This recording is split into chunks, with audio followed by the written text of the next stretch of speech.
lagi kalau tidak memikirkan adik kamu? Sasa, lebih baik kamu sekarang pulang aja ya. Mama kamu nyariin loh, kamu kan belum pulang semenjak Yoga kecelakaan. Ya, istirahat deh di rumah. Gak apa-apa kok Tante. Keluarga saya juga ngerti kalau saya udah nganggap Tante kayak ibu saya sendiri.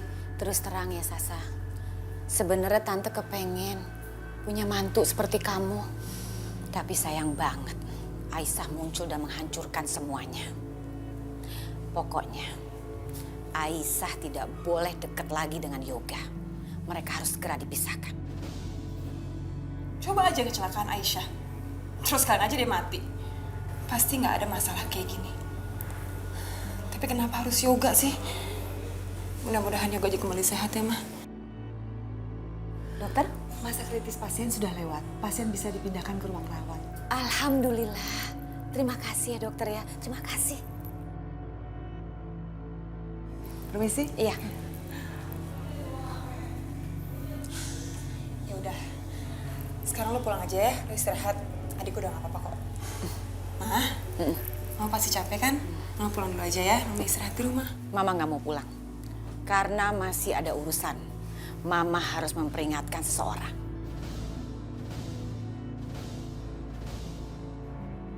Mama pergi dulu ya.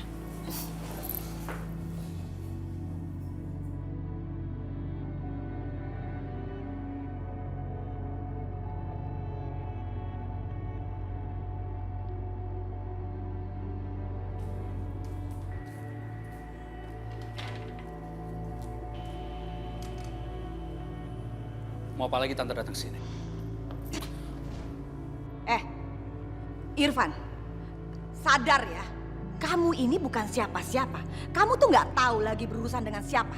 Hak kamu mau berurusan dengan Aisyah. Tapi saya pastikan ya, kalau sampai kamu melawan saya dan membela Aisyah, lihat aja, kamu tanggung sendiri akibatnya.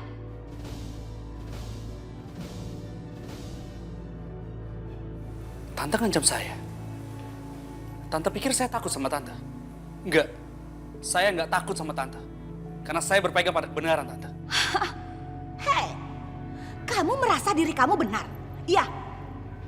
Saya kasih tahu ya Irfan ya, apapun yang keluar dari mulut saya, itu semua tentang kebenaran.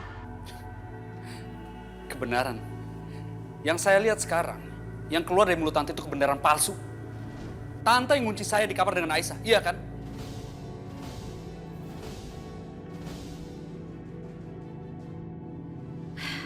Percuma berurusan dengan anak kecil.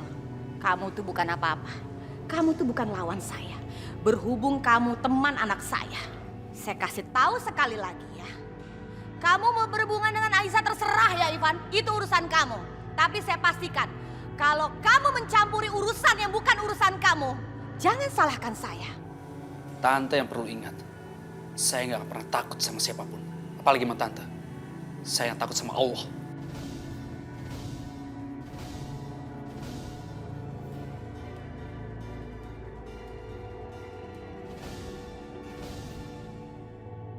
Waalaikumsalam.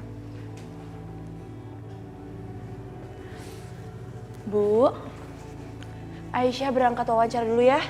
Doain Aisyah, semoga wawancaranya diterima. Ya udah kalau gitu kamu sarapan dulu ya. Aisyah, kamu tuh dari kemarin belum makan. Bu, Ibu lupa. Aisyah kan masih akan berpuasa sampai Mas Yoga sembuh. Kenapa sih kamu masih mikirin Yoga terus? Bu, Mas Yoga itu masih suami Aisyah. Dan Aisyah masih menganggap itu sampai sekarang, Bu. Jadi tolong, hargain keputusan Aisyah untuk melakukan itu demi Mas Yoga. Anggapan kamu itu nggak ada artinya. Yang penting kenyataan. Kenyataannya, laki-laki itu sudah menceraikan kamu. Aisyah dengar ibu ya. Yang dilakukan Irfan tidak datang di hari pernikahan sama kamu. Menurut ibu jauh lebih baik dibandingkan Yoga menalak kamu setelah menikahin kamu. Ya jauh lebih baik Irfan lah daripada Yoga. Bu, itu sama sekali nggak bener, Bu. Aku sama sekali nggak peduli apa yang dikatain orang lain. Aku masih menganggap Mas Yoga itu suami aku. Bu harus hargain itu, Bu. Aku mau lakuin itu semua demi Mas Yoga. Jadi tolong jangan larang aku, Bu. Aisyah, tapi kamu tuh aneh. Kamu puasa seharusnya selayaknya seperti bulan Ramadan.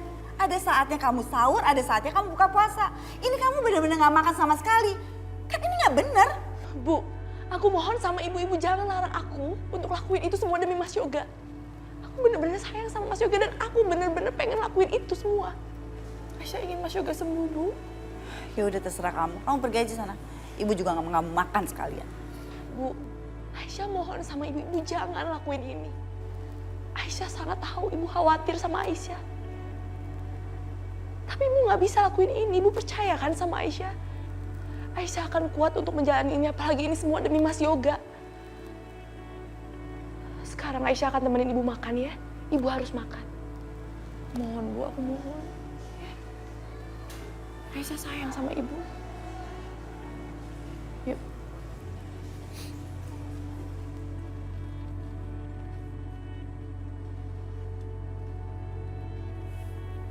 Ini ruangannya. Kamu langsung masuk aja ke dalam. Semoga berhasil ya.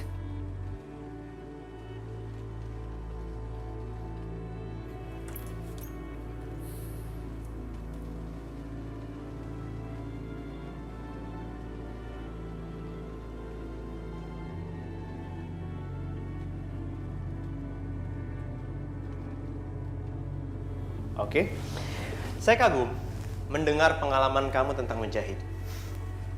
Irfan udah cerita banyak sama saya. Dan dia bilang sama saya tidak perlu lagi meragukan kemampuan kamu.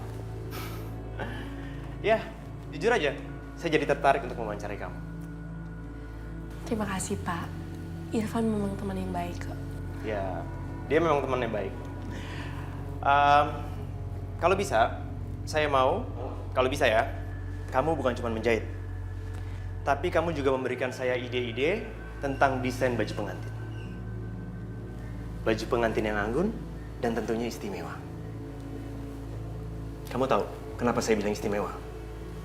Karena baju pengantin itu hanya dipakai satu kali seumur hidup oleh wanita.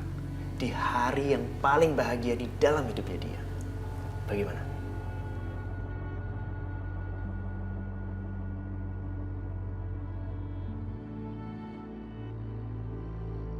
Ya Allah, apakah aku bisa membuat baju pengantin? Sementara pernikahanku sendiri seperti ini. Kalau gitu, kamu aku talak 3.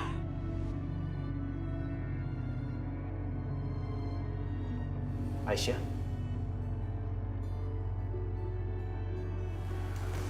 Aisyah, kamu gak apa-apa?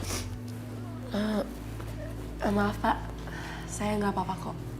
Pokoknya nanti saya akan berusaha semaksimal mungkin untuk merancang desain pengantin. Ya, tunggu dulu. Muka kamu pucat. Kamu mau saya ambilin teh atau makanan? Nggak usah Pak, terima kasih. Serius?